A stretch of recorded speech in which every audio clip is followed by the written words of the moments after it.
if you could quickly share a little bit more, because I purposely pulled both of you all into this session, give a little bit of background of what it is that you do and why I incorporated the two of you into this particular panel. All right. Jelani, did you want to start or do you want me to start? Go ahead. Go ahead. You can start.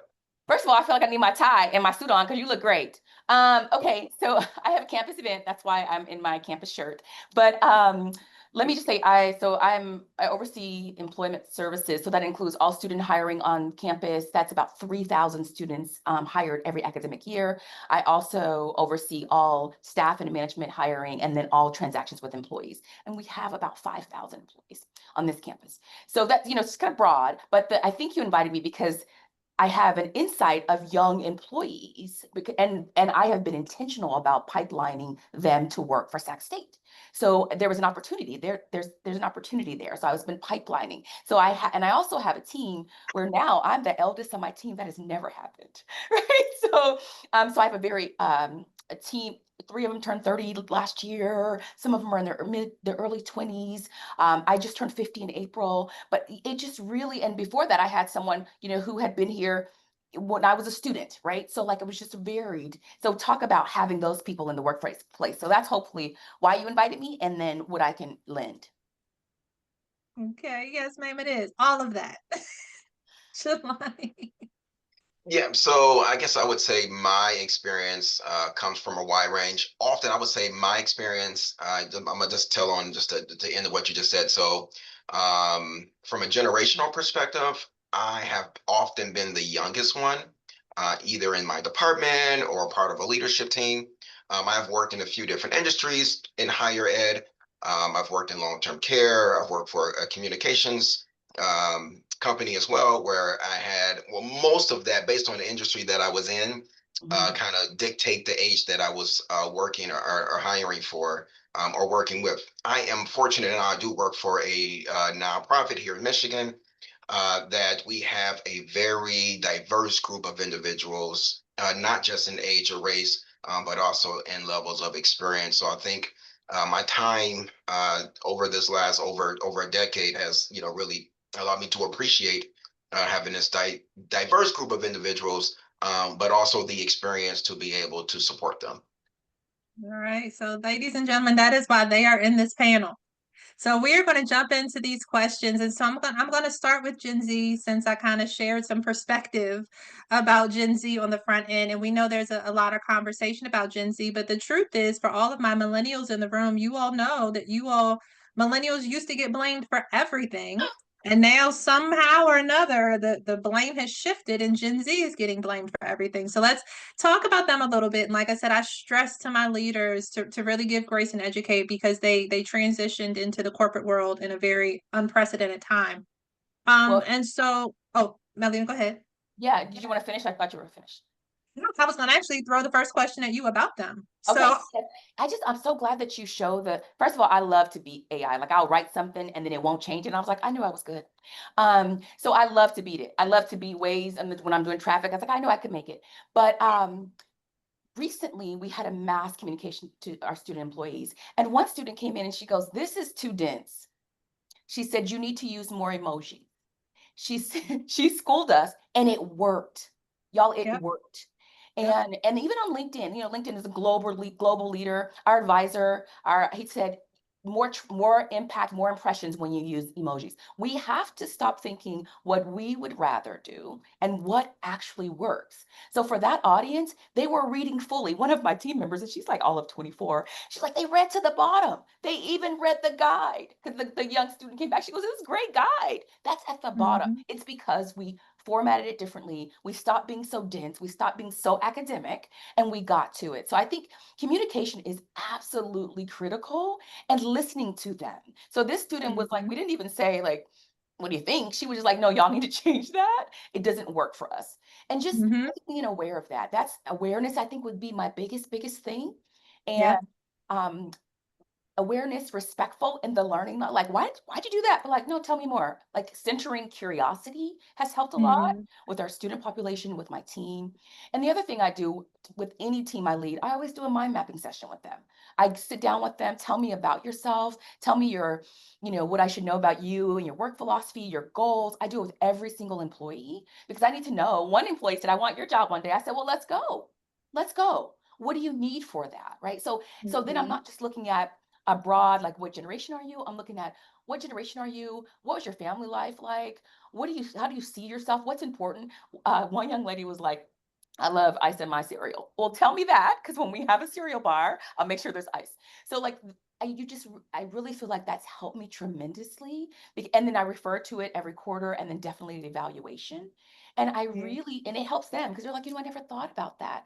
Or this is what I would like. But I think it helps them see that I'm tailoring towards them individually while considering that some things are very similar. So that's been my Yeah. approach. And with every team that I've led, I'm a huge mind mapper. It was said in my bio, but I'm a huge mind mapper because, we have so much in our head and it takes some getting out and it takes some communication and then going back. It's really the tool of going back and using Mhm. it and referring to it. And so I can say, one employee said, oh, I need to take off early in my car.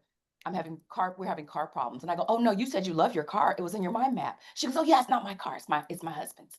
Right. But I knew that because we checked in, like we created a relationship based on getting to know them. And then how I, as a leader, can work towards that, guide towards that. One team member, she's gone, but I still text her the other day and I said, hey, did you see this position in employee relations? I know you were interested in that. It was on your mind map 4 years ago.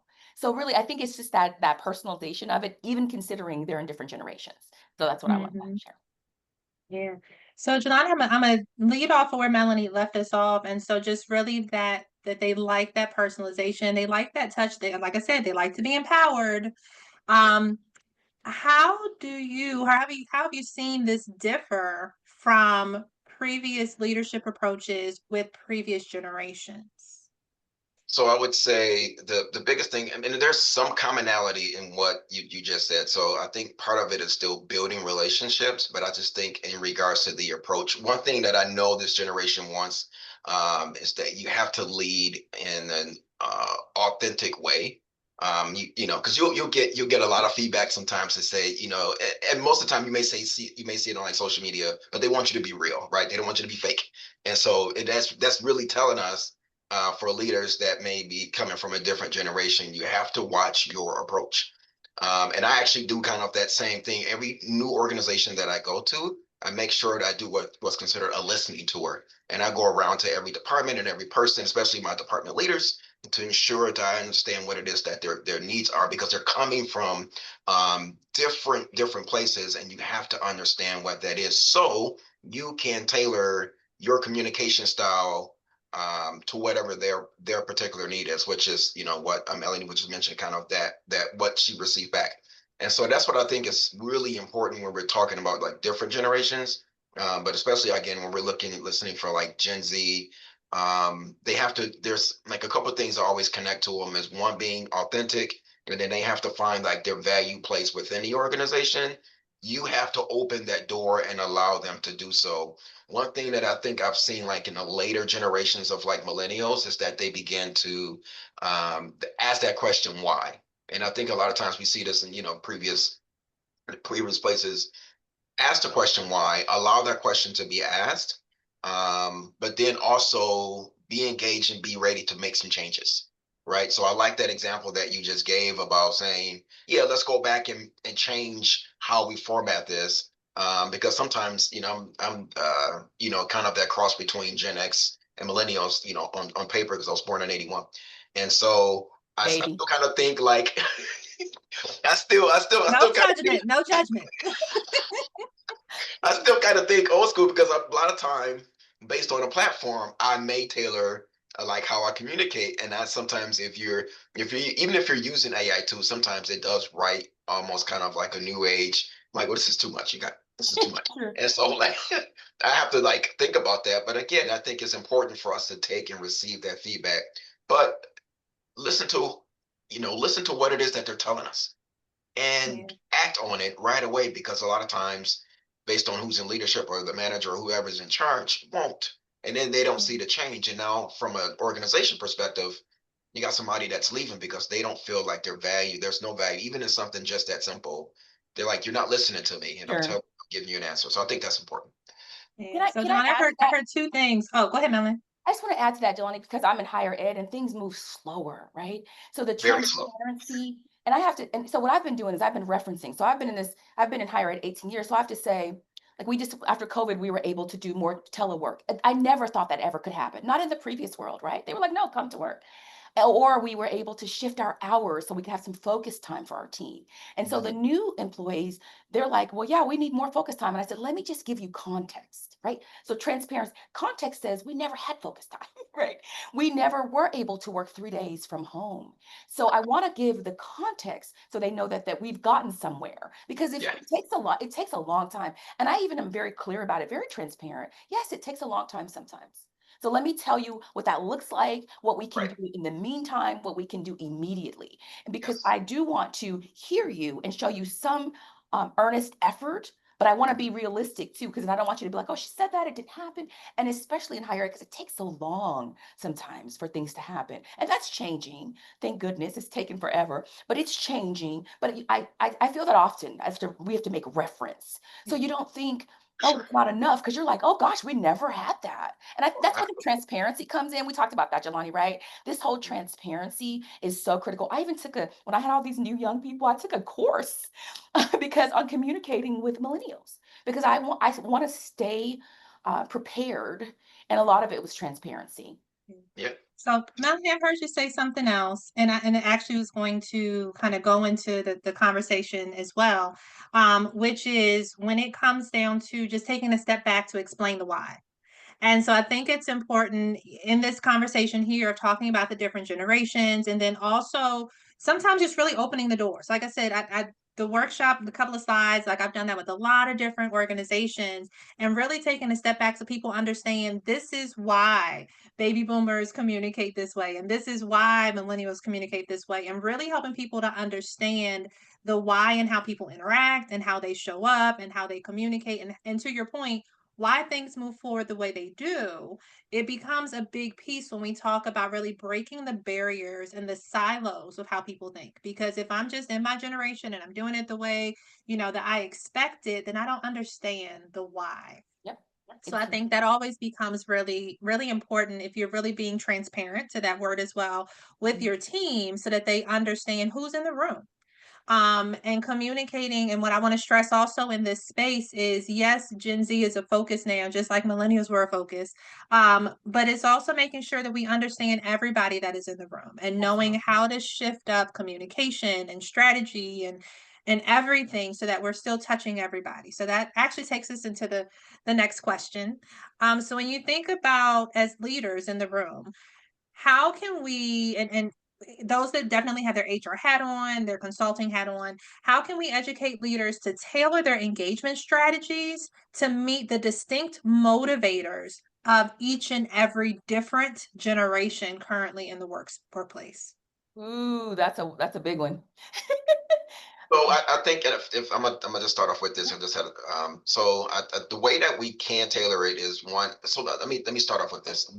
One thing that I did in higher ed at the community college that I was at is during onboarding, I implemented a leadership training. So we had our normal orientation, but I went from a 1 day to a 3 day orientation. And then part of that implementation was implementing a generational session, part of the whole leadership training to understand the differences between each generation. Because I thought that if we can get individuals coming in the door to understand just that general basic concept, I think that helps us and takes us a long way, because that helps break those doors down right in the very beginning. Right. And then obviously there's some other things that was implemented within there, but that really helped. I guess as we are talking about like how do we communicate and what do we do for other generations, that was one thing that I was able to do that was very successful at the previous organization that I was with. And Jelani, that makes a lot of sense, because even with, like, let's talk about bias. So the neuroscience of decision making shows that there's a honeymoon period when you tell people and teach people about things, right? So even when I chair a committee, I always do a session on bias every single time before we make decisions, because people are on their best behavior. So when you just said, I train them coming in the door, so at least Yeah. they're open. You have to know, you know, you don't know what you don't know. So you have to open it up. So I think that's really key. What I try to do often is, it's like almost being a DJ, right? You're like, okay, I got some this in the room, I got some this in the room. So you're like DJing, you're like trying to figure it out. I really try to hit on different examples using different references so that people in different generations can do that. I work with faculty. Some faculty will be here until they're not, right? So some of them are in their 80s. So you talk about still being in the workplace. So I have to use references. I use resources. I even use my breakout music, has a combination of things for people. I try to think about all the different types, not just one, because then people feel left out. So it really is intentional. It's an effort as a leader to do that and to consider that. I ask a lot of questions so that I understand where people are, so that I'm not just talking out to them, that I understand what their needs are. But I mean, it's complicated. You think about your slide, how many people, how many generations there are, and then to consider all of those. And then people don't neatly fit into those either. So it's complicated. It takes effort. I mean, I'm constantly taking trainings. I'm reading a lot because I feel like I have to keep up on it. So let's jump right there in that constant connection. Let's talk about retention and retention strategies. So what does retention look like, career development? Because here's the thing, just because somebody's a baby boomer doesn't mean they're necessarily ready to retire, It's true. right? So can you all share with us just kind of quickly, just some different strategies that you've either seen or you've used or you've heard in regards to retention across the board with the different generations? Mhm. So Jelani, Go I was ahead. gonna let Jelani kick off and then I'll come back to you. Yeah, so I guess when we're talking about retention, some strategies for me, I guess it's always good to say that, I mean, it's going to really tailor to that particular individual. I think as we're talking about different generations, I think that helps us, one, as HR leaders as a whole, to kind of understand that overall framework, but never forget that we have to tailor this engagement with whatever those particular needs are. Because you're right, you know, if you're 70 or 80, sometimes you make these assumptions. Oh yeah, you're probably ready to go out the door. Oh, you want to leave? All right. Here's some, pizza and some, potato chips. It's been nice working with you. That's not fair, right? And so we want to retain and find, whatever, understand what their particular needs are, but we just don't want them just walking out of the door. And I would say a few things that I've noticed with later millennials, Gen Z, is that if they don't find that there's a purpose at work, and that your organization doesn't seem that it's has a complete tie-in to maybe the community that you're working in, they'll go somewhere else where they feel like there is a purpose for what it is that I'm doing every single day. I'm actually getting that question more in the interview process, than those that are already here. People are asking, how are we giving back? Well, so for us, it's a little bit easier, but with what we do for the community, but that is often why they're attracted to apply. So I'm seeing that early, which then helps tie into those that may want to transition. No, we want to make sure that we're able to kind of make that particular connection. But again, I guess to answer really the question is this: we want to make sure that we understand the generations, but make sure we tailor it to whatever the needs are of that individual person. Absolutely. I, Melanie, I, because I'm just you going to deal jump with a on the whole bunch of talent. folks too. Yes, and I'm going to jump on the talent acquisition part because it's trying to get them in, right? This whole talent management, the recruitment, the acquisition, the or onboarding, performing, evaluating, retaining. So the biggest thing is what Jelani said is so true. I don't assume that my one selling point will meet all of the generations. I just don't make that assumption. Someone who's really concerned about benefits and retirement may have a family and things like that. Someone who's concerned about going snowboarding may just want the insurance, right? So I try to be very careful, and our team is very careful on how we show our total compensation, our total advantages, and we tell the story, right? And we tell that story so that it includes all the different aspects of people and what they might want depending on where they are in life. So for example, cost of living in California it's just tremendous. It's tremendous. And so that's always an issue with us. And I get on Reddit and see what they're saying about us. I get on Glassdoor, I see what they're saying about us. And then we speak to those things. And that's across generations. There's other groups that more on LinkedIn where they're having discourse about things. So we're trying to understand that, to acquire their talent and then retain their talent. So just really staying open to a lot of that. But we don't tell the story the same way. We tell it very broadly. And then when we get that person in the room, what matters to you? And what will keep you? And then, that people, apparently it takes about 3 days and someone's like, I don't know if this job is for me. So really, you have to work on that thing immediately. Every point has to tell that to retain them. You're thinking about that as you acquire them. It should be on your plate as you acquire them. Mm-hmm. Yep, and I would just add to really quick, because that's actually one of my questions in that initial interview that I didn't sure that is being asked, is what is it that you need from your employer? What is it that you need from us that would allow you to show up to work in your best form every single day? Because I don't want you on Indeed 3 days after orientation because you're looking for something else, whether it's salary, or whether how you work. If what you're asking me, or you telling me, hey, this is what I need from my employer, and I know we're not able to supply that, hey, this is what she's asking for, and we cannot meet that need. So let's not drag him under the door under some false pretense of, some shiny wall, like, oh yeah, and then I don't see you to the Christmas party because we ain't not going to support you or be able to give you whatever you need.